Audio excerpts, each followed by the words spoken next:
Premier finaliste. Originaire de Colombie, Hernán Camilo Arias Barrientos est arrivé à Montréal en 2020, en plein confinement, sans connaître personne ni un seul mot de français. À ce défi immense s'ajoutait une déficience visuelle de 85 %, 4 chirurgies cérébrales et une mémoire diminuée. Mais Hernán n'a jamais baissé les bras. Avec courage, il a appris le français, entouré de personnes bienveillantes comme Francine, sa première enseignante. Il a poursuivi ses cours et, malgré les obstacles que l'on peut imaginer, a gravi les niveaux un par un. Aujourd'hui, il travaille à temps plein dans une entreprise où sa connaissance du français lui permet d'accomplir ses tâches et de s'épanouir. Pour lui, le mot qui le caractérise le mieux est résilience. Deuxième finaliste. Arrivé du Mexique en février 2021, Francisco Javier Menchaca Calderón ne parlait pas un mot de français. Chaque interaction, chaque sortie, chaque rendez-vous médical devenait un défi en raison de la barrière linguistique. En 2022, il intègre une entreprise québécoise de vente au détail. En quelques mois, il passe de commis à spécialiste en logistique et en gestion des opérations.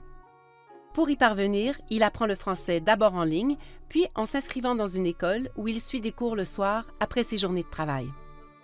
Aujourd'hui, Francisco communique en français chaque jour dans un environnement professionnel exigeant et saisit toutes les occasions qui se présentent au quotidien pour parler français.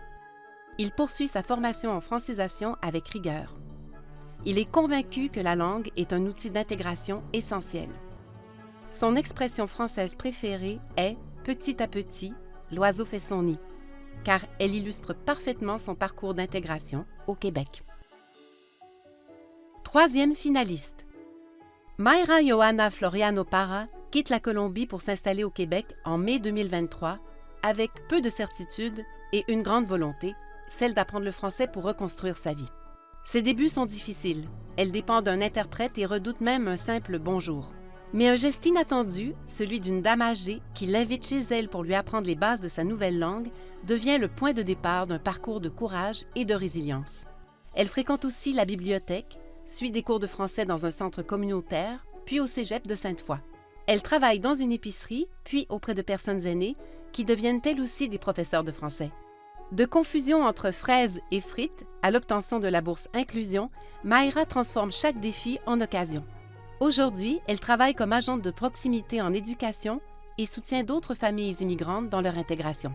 Son mot préféré est « fierté », car ses professeurs disaient souvent « Soyez fiers de votre parcours », car tout le monde n'a pas le courage de migrer.